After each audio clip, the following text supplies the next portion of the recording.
Bursa dunia terancam kembali menjalani hari-hari penuh ketidakstabilan dan ketidakpastian. Negosiasi damai antara Amerika Serikat dengan Iran berakhir gagal atau buntu. Lantas apa dampaknya pada sektor ekonomi bagi Indonesia? Langsung kita bahas bergabung dari luar studio dengan Fitra Faisal Hastiadi, tim pakar Badan Komunikasi Pemerintah Bakom RI, dan juga Esther Sri Astuti, Direktur Eksekutif Indef. Selamat sore Mas Mbak, Assalamualaikum. Selamat Waalaikumsalam. sore, Saya waalaikumsalam. minta terlebih dahulu insight dari Mbak Esa. Melihat kalau kita lihat tercermati ya, IHSG turut terkoreksi dan dibuka turun ke level 7.410. Apakah ini dampak dari negosiasi damai yang buntu antara AS dengan Iran? Ya, jadi ini pertanyaan yang sangat menarik ya, karena buntunya dari negosiasi antara US dengan Iran ini akan menimbulkan beberapa dampak. Yang pertama adalah asimetris dampak, di mana ada imported inflation ya, jadi ada tekanan inflasi, energi, dan harga kebutuhan pokok. Nantinya potensinya ke arah sana. Yang kedua, ini ada kelompok resiko ya dari PDB. Jadi kelompok ini merupakan kunci pembentuk dari PDB adalah konsumsi. Nah, ketika ada kenaikan harga-harga barang ya, baik itu pangan maupun energi, ini akan memperlemah daya beli dari sisi masyarakat. Nah, Ya. ini akan berpengaruh pada pembentuk konsumsi ini akan kalau turun maka PDB juga akan turun gitu ya. Pertumbuhan ekonomi nanti di tengahnya akan turun juga. Dan yang ketiga adalah penurunan daya beli ini akan memberikan ya dampak yang terhadap kebijakan stabilisasi harga dan penguatan jaring pengaman sosial nih harus lebih banyak digencarkan gitu. Jadi Oke. ini akan mempengaruhi porsi APBN juga. Demikian Mas. Baik, apakah sudah disiapkan mitigasinya Mas Fitra dari statement Mbak Esa? Ya, saya ingin koreksi sedikit ya, Mas Heranov. Jadi IHSG hari ini 0,56% masih positif ya, Oh, oke. melanjutkan rebound dari pekan yang lalu. Jadi dalam kondisi yang penuh tekanan seperti ini, kondisi market kita masih relatif aman ya. Kalau kita Baik. lihat dari Indo 10-year yield, ya, obligasi pemerintah, itu juga masih 6,6 ya. Bahkan ini suatu hal yang lebih baik dibandingkan kondisi sebulan yang lalu. Oke. Nah, dengan kondisi-kondisi seperti ini ya, yang perlu diperhatikan memang dalam hal ini rupiah. Tapi rupiah ini naik juga karena memang ada tekanan lebih tinggi di US Treasury yield ya, yang sekarang sudah 4,3%. Jadi secara gravitasi dia membuat adanya potensi capital outflow ya, terutama dari regional. Nah, tapi di sisi yang lain ya kita melihat juga ada kekuatan regional dalam hal ini Japanese yen justru menjadi lebih positif.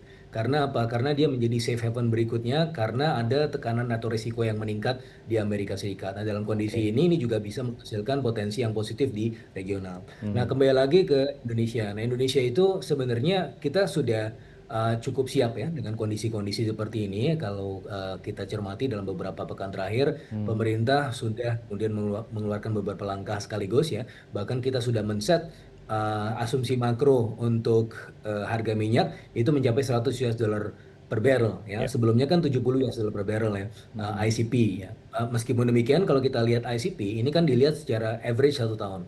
Dalam waktu average 1 tahun ini kita melihat bahwa ICP kita masih sekitar 75 US dollar per barrel. Sehingga Oke. dalam kondisi seperti ini meskipun ada volatilitas tetapi masih relatif manageable. Tapi kalau misalnya memang ada kondisi yang jauh lebih eh, menekan ya dalam beberapa bulan ke depan ya, Ya. di mana dalam hal ini kondisi dari harga minyak dunia itu stay di 100 US dollar per barrel, kita juga sudah siap ya, sudah disiapkan anggaran antara 80 sampai 100 triliun rupiah. Anggaran dari mana? As we speak ya, ini sedang terjadi penyisiran anggaran ya dalam awal tahun saja sebelum terjadinya konflik ini sudah ada perintah kewaspadaan dari presiden untuk melakukan hal-hal yang mengurangi yang prioritas ya, Oke. melakukan efisiensi karena akan ada potensi-potensi geopolitik yang meningkat dan itu terjadi di bulan Februari. Dan sampai sekarang kita sudah mampu menyisir Baik. 130 triliun rupiah dan sampai akhir tahun akan ada potensi 100 triliun rupiah lagi tambahan.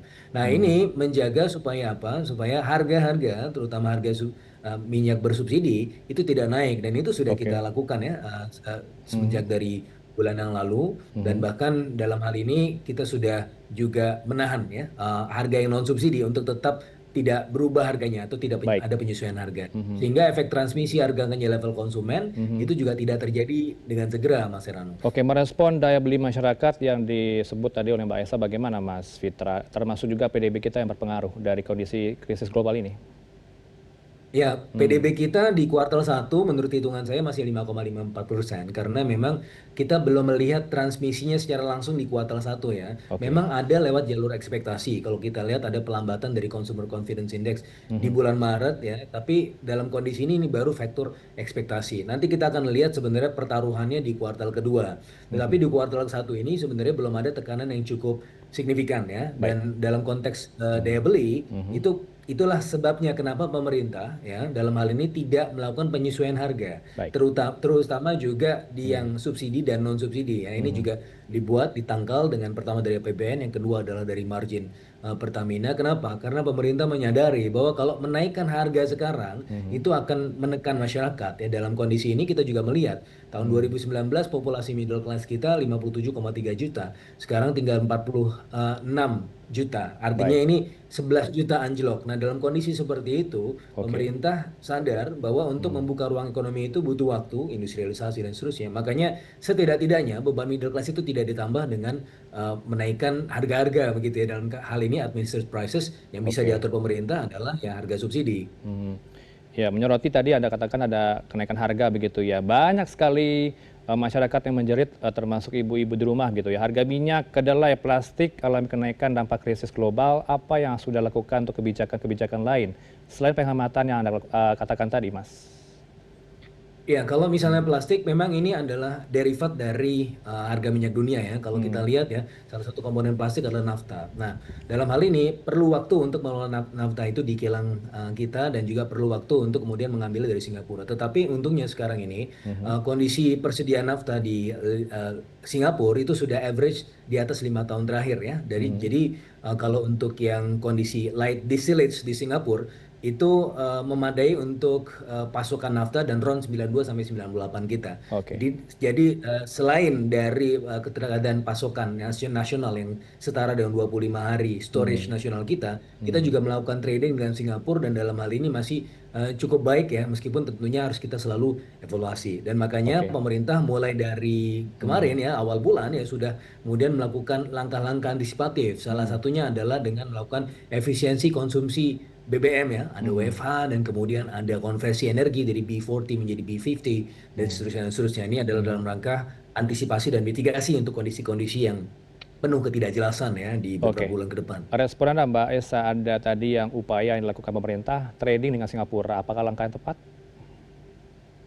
Ya, kalau menurut saya ini adalah mitigasi resiko yang harus dilakukan oleh pemerintah ya. Apalagi kalau kita lihat dari eskalasi konflik ya, geopolitik ini kan relatif tidak ada kepastiannya gitu kan.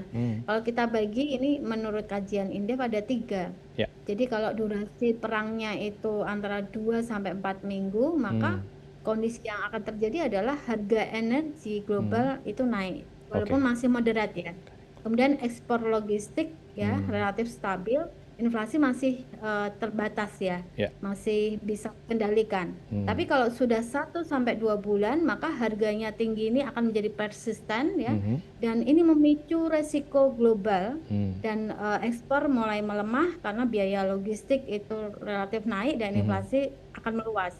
Dan kalau ini sampai lebih dari 1 kuartal, maka akan terjadi disrupsi dari rantai pasok yang nyata di ekspor maupun impor gitu. Dan ini inflasi ini akan menyebar antar sektor, dan saya rasa ini tidak kita harapkan. Baik, respon Anda, Mas Fitra, ada disrupsi yang terjadi di ekspor impor. Ya, pemerintah sudah melakukan skenario-skenario tersebut ya, dan ini adalah bukan our first rodeo. Tahun 2022 itu sempat ada kejadian Rusia versus Ukraina, yang bahkan kita waktu itu melihat harga minyak dunia bertahan selama 4 bulan ya, di atas 120 US dollar per barrel, dan kita masih bisa bertahan tanpa melakukan penyesuaian harga hingga September ya, dari bulan Februari ya. Meskipun pada akhirnya kita menaikkan juga ya di bulan September 30% kenaikan rata-rata BBM. Tapi di sisi yang lain pemerintah dalam hal itu menginterceptnya dengan supply side intervention ya, dengan mengelola lola dari sisi produksi. Waktu itu juga salah satunya adalah menggiatkan produksi volatile food, termasuk salah satu cabai. Dan di bulan September inflasi kita ternyata ya less than 6%. Nah, dengan kondisi seperti ini nih, jadi sekali lagi this is not Ya. our first rodeo. Kita tidak usah khawatir ya, pemerintah sudah bikin skenario-skenario. Dan satu lagi sebenarnya, Gulf War itu biasanya selesai di bulan April atau Mei ya, paling lama Mei. Karena Gulf War itu kalau kita lihat secara series itu nggak mungkin memasuki mulai musim panas. Ya. Dan yang berikutnya juga kalau misalnya kita lihat ya, Elon Musk mau IPO itu bulan Juni ya. Itu yang kedua. Yang ketiga, Trump sangat sensitif terhadap pergerakan dari US Treasury 10 yield. Itu yang Oke. disebut sebagai takut. Trump always chicken out zone. Nah, dalam kondisi seperti ini, saya sebagai ekonom cukup optimis ya, bulan Mei ini bisa segera selesai. Meskipun kita lihat ada volatilitas dari sisi eskalasi, tapi di sisi yang lain kita melihat bahwa market bereaksi secara dengan sentimen. Ketika ada sentimen negatif, dia melonjak ke 100 US dollar per barrel ke atas, tapi ketika ada sentimen positif langsung kemarin sempat anjlok ke 90-an US dollar per barrel. Jadi, ini tinggal kita menanti bagaimana langkah Trump selanjutnya, yang mana dalam kondisi time series perbandingan antar waktu ya, harusnya sih di bulan Mei ini bisa selesai. Oke, mencermati kunjungan Pak Prabowo ke Rusia bertemu dengan Presiden Rusia ya Vladimir Putin, apa kemudian yang ingin dicapai di situ? Seberapa signifikan penguatan pasokan minyak ke Indonesia yang akan terjadi di tengah eskalasi Timur Tengah? Ya, ini adalah salah satu cara kita untuk mendiversifikasi partner ya. Dalam hal ini sebenarnya negara asal impor kita untuk energi itu sudah lumayan terdiversifikasi. Makanya kita tidak seperti negara-negara tetangga kita. Ya. Dan kita juga diuntungkan dengan struktur pasar kita yang jauh lebih dalam hal ini oligopolis ya di sektor retailnya, sehingga kita bisa mendapatkan atau membeli barang di Singapura dengan working capital yang kita miliki ya, Ya. dibandingkan dengan Filipina dan Australia yang sekarang sedang kesulitan. Tapi di sisi yang lain kita tidak complacent atau gembira dengan keadaan yang sekarang. Makanya Pak Presiden selalu mencari cara ya untuk melakukan diversifikasi lebih intensif.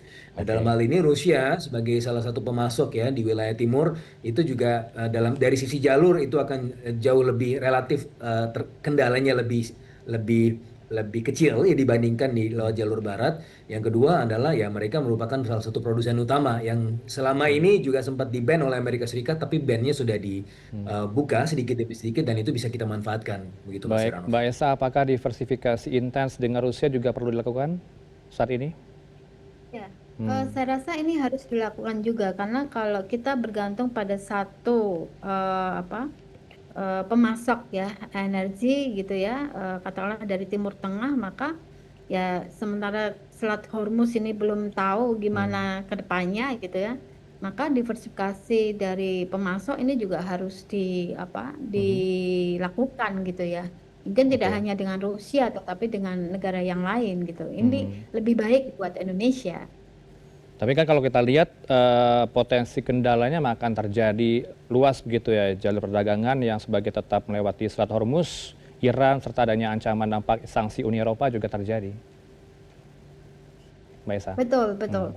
Ya, betul. Makanya yang harus disiapkan ini tadi kan sudah ada 3 skenario ya. Yang pertama ringan, sedang, dan berat gitu. Oke. Nah, untuk yang ringan ini paling hanya gangguan jangka pendek gitu. Nah, seperti yang tadi sudah disampaikan oleh Mas Fitra ya. Tapi yang kita harus antisipasi itu adalah ketika skenario sedang dan yang berat ini terjadi. Karena kedua skenario sedang dan berat ini jika terjadi maka tidak hanya harga energi saja yang naik, tetapi juga akan ada pelemahan ekspor. Oke. Dan biaya logistik juga cukup relatif tinggi karena kapal yang masuk dan keluar Selat Hormuz ini kan hanya bisa setelah izin dari Iran. Nah, sehingga ini menggerus ya dari investasi dan menekan output real kita. Oke, Gitu. Anda melihat bayangan potensi ke depan bulan Mei, apakah memang seperti yang Mas Fitra katakan tidak akan terjadi ketidakstabilan dan juga ketidakpastian, termasuk di Indonesia? Nah, betul. Jadi saya ingin ya dan kedepannya berharap ini akan masih relatif stabil harganya. Oke. Dengan pemerintah menekan harga BBM ini diharapkan bisa stabil harganya untuk harga pangan maupun energi ya. Karena dengan kenaikan harga BBM nantinya akan multiplier efeknya itu nendangnya kemana-mana gitu kan. Harga pangan naik ya, harga barang-barang semuanya juga akan naik karena harga BBM adalah komponen dari biaya transportasi itu komponen dari biaya produksi ya semua barang. Oke. Nah ini yang tidak kita harapkan gitu. Ini juga perlu dicermati Mbak Esa, pelaku pasar mulai berspekulasi ya bahwa The Fed berpotensi menunda pemangkasan suku bunga, bahkan tetap bersikap hawkish. Ini membuat harga emas global tertahan.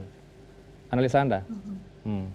Ya, memang yang terjadi seperti itu Mas. Ketika harga minyak itu tinggi ya, maka potensi terjadinya inflasi itu juga akan lebih besar gitu. Oke. Nah, sehingga yang dilakukan oleh The Fed yaitu pasti instrumen untuk meredam inflasi ya tingkat suku bunga gitu. Baik. Maka yang dilakukan oleh The Fed ini biasanya akan diikuti oleh central bank di negara-negara yang lain gitu. Baik, closing statement Anda Mas Fitra. Beri kami gambaran optimisme dari pemerintah agar krisis global tidak berlarut-larut seperti yang akan terjadi juga di Indonesia. Silakan. Ya, insya Allah ini segera selesai ya Mas ya. Jadi karena gini, kalau kita melihat dari harga minyak dunia ya memang ada beberapa skenario sampai 150 bahkan sampai 200 US dollar per barrel. Tapi dengan kondisi seperti itu akan tercipta apa yang disebut sebagai demand destruction. Pada akhirnya harga akan termoderasi juga, orang nggak akan beli juga ya dengan harga segitu. Baik. Nah itu terjadi juga pada saat COVID ya, ketika harga sempat mengangkasa ya karena ada keterbatasan dari sisi supply, harga meningkat ya tetapi pada akhirnya jatuh juga ya. Nah dalam kondisi ini memang at the expense of pertumbuhan ekonomi global. Ya ini juga termasuk satu yang kita antisipasi. Jadi sebenarnya kalau kita melihat harga minyak dunia ke depan sebenarnya tidak akan bisa melebihi 150 US dollar per barrel bertahan di situ ya karena pada akhirnya ya akan juga. Nah, oleh karenanya pemerintah sudah men-set ya, even the worst case scenario sampai 100 US dollar per barrel, kita sudah siap gitu ya untuk kemudian menyiapkan anggarannya dan bahkan on top dari itu ya, kita sudah menyisir 130 triliun rupiah, ditambah lagi potensi ada 100 triliun rupiah lagi untuk realokasi dan refocusing, artinya 2 kali lipat dari harusnya anggaran yang dibutuhkan untuk subsidi itu kita sudah miliki. Jadi pemerintah dalam hal ini ya sudah memiliki kemampuan fiskal yang memadai. Jadi masyarakat tidak perlu khawatir ya bekerja saja dengan normal dan tidak usah panik buying. Semuanya sudah dijalankan dengan baik gitu. Ya, mitigasi sudah siapkan juga ya begitu ya dari pemerintah. Kita harapkan memang konflik tidak berkepanjangan di Timur Tengah. Terima kasih Mas Fitra Faisal Hastiadi, tim pakar Badan Komunikasi Pemerintah Bakom RI dan juga Mbak Esther Sri Astuti, Mbak Esa, Direktur Eksekutif Indef. Selamat sore, Assalamualaikum. Sore, waalaikumsalam. Sore, terima kasih.